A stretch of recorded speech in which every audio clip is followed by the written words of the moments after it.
Hi everyone, good morning. I hope all of you will be fit and fine. So, after a long time, we are going to continue this reading exercises again. There has been a gap. So, I assure that now the sessions will be regular and all of you stay tuned with our channel and keep giving your support the way you have been already giving support and using these videos to make your English communication strong.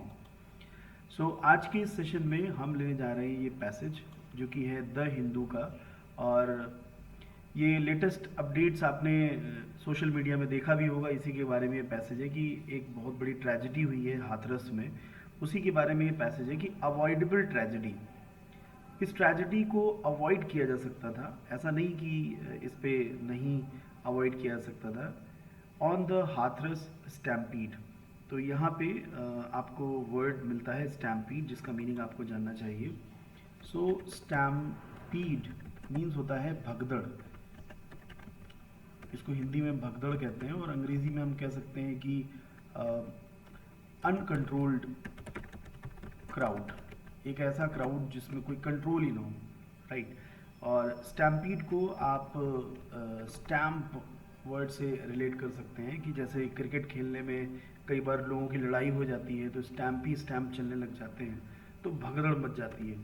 तो इस तरह से इस word को आप learn कर सकते हैं, स्टैम्पीड। सो आइए देखते हैं और वर्ड्स।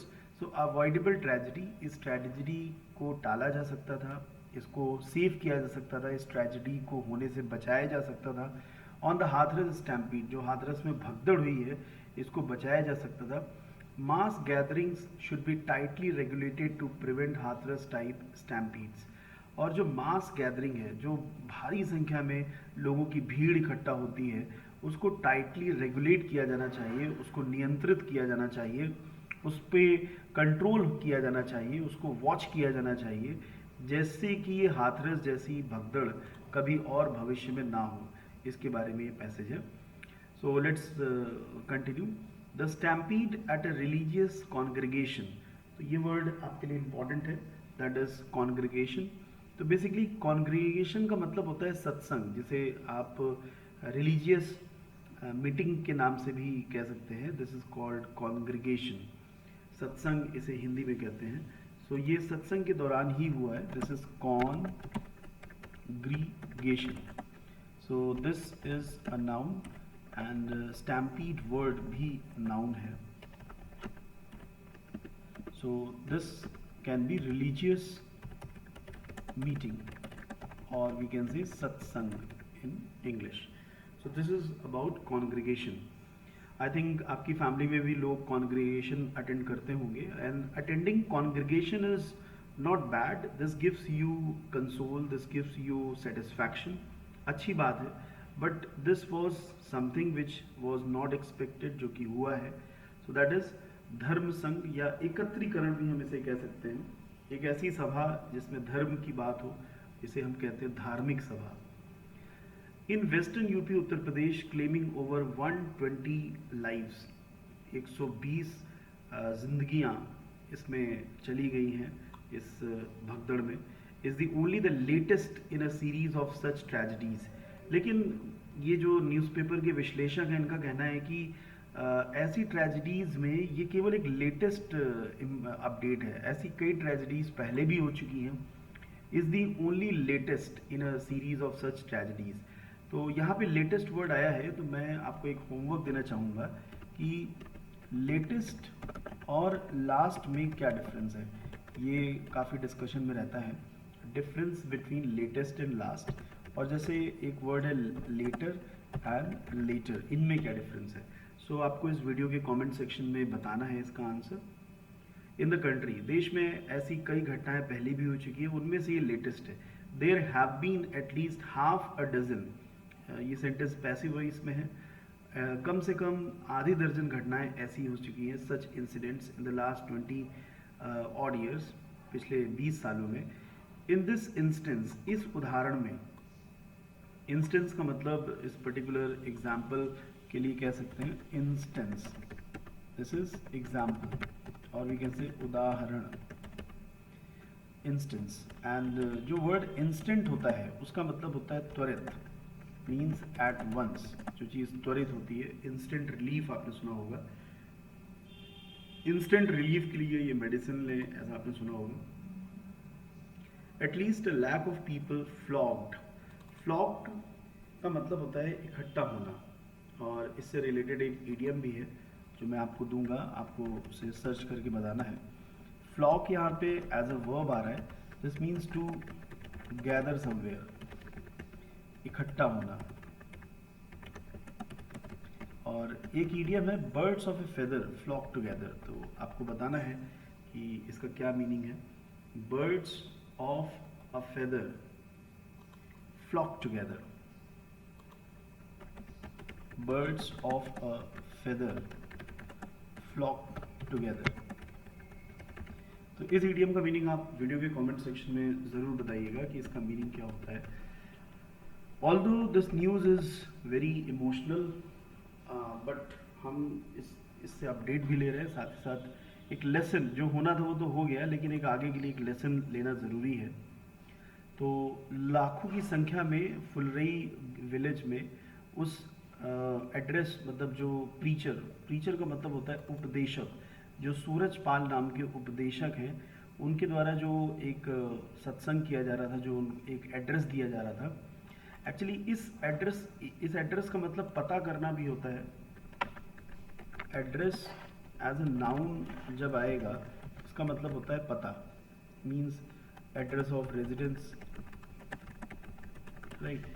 एंड एड्रेस जब वर्ब के रूप में आता है, तो एड्रेस जब वर्ब के रूप में आता है तो इसका मतलब होता है टू इंस्ट्रक्ट और to share information on some topic with others. तो that is the meaning of address.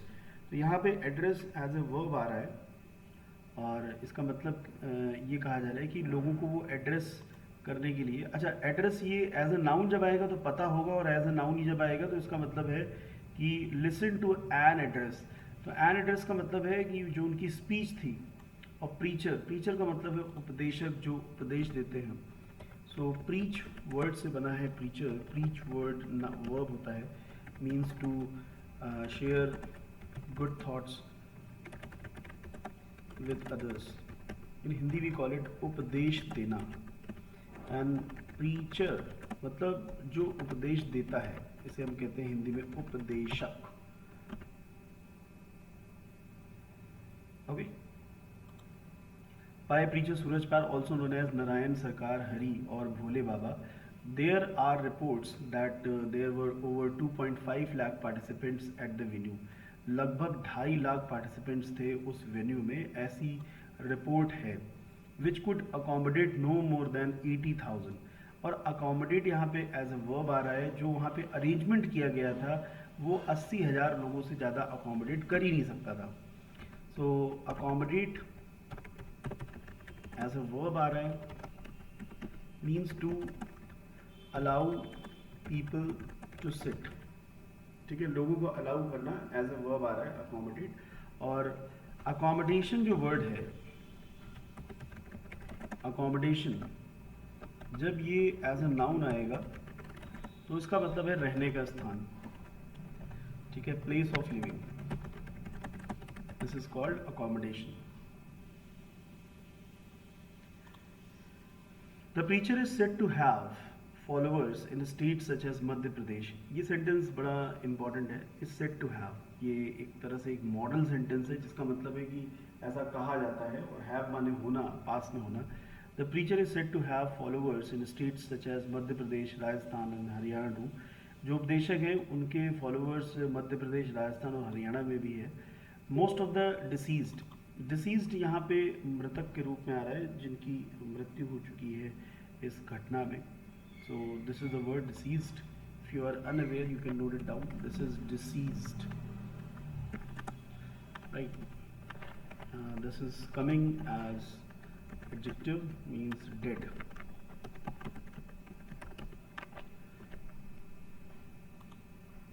You can relate this word with disease also, that if people have disease they might be deceased.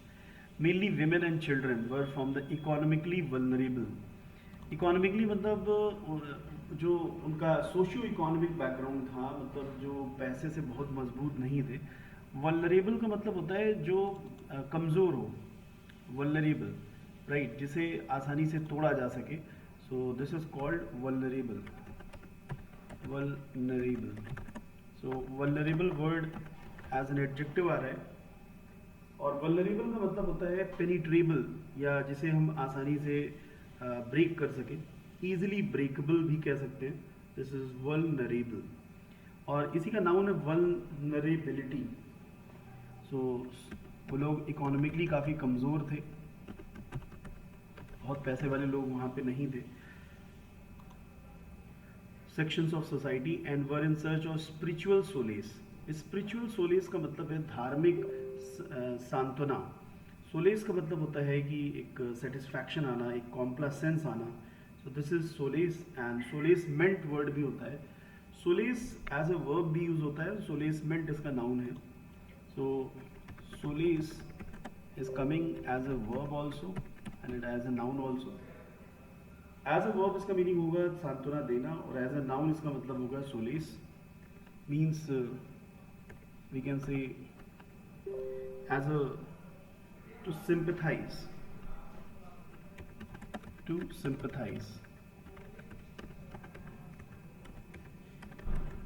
सांत्वना देना, solace.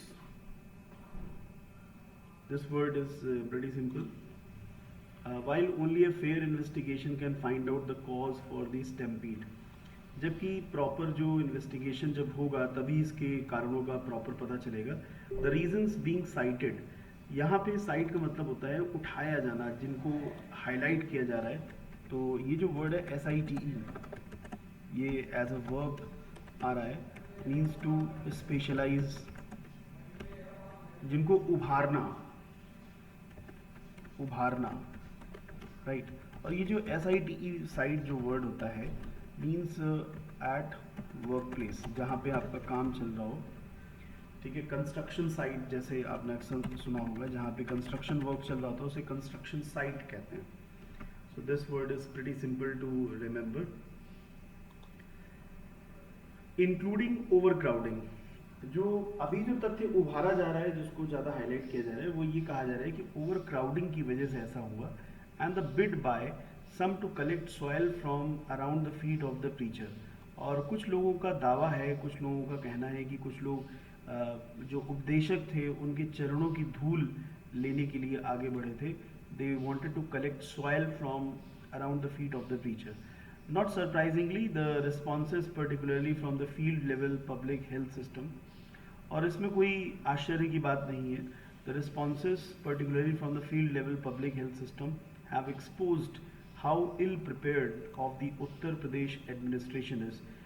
उत्तर प्रदेश का जो प्रशासन है वो कितना इल prepared है, इसके बारे में भी रिपोर्ट्स आई हैं।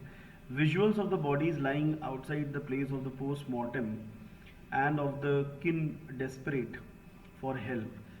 कई सारे पिक्चर्स फ्लोट हुई हैं सोशल मीडिया में, जिसमें ये देखा जा रहा है कि कई डेड बॉडीज़ पोस्टमार्टम हाउस के बाहर पड़ी हुई थी। एंड ऑफ द किन, और जो उनके सगे संबंधी हैं, दे वर desperate for help.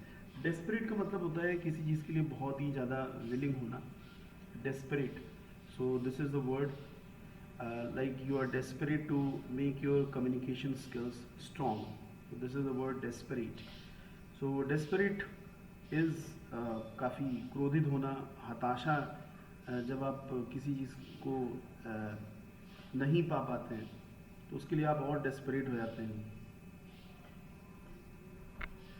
So desperate we can say eager, right? Desperate is coming as an adjective, eager और hopeless। अब जिस चीज़ के लिए आप बहुत ज़्यादा होपफुल हैं, उसी में अगर वो चीज़ आपको नहीं मिलेगी तो आप क्या हैं? होपलेस हैं।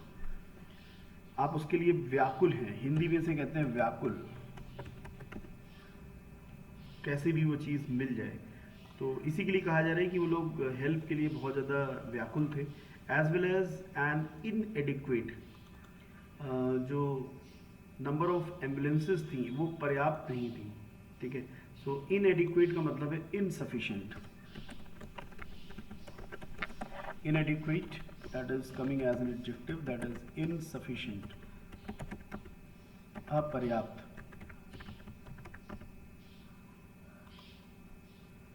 Number of ambulances and medical staff have become the common features of such tragedies. What has made it worse is the preacher and his aides reportedly leaving the site even as the panic-stricken people were dying.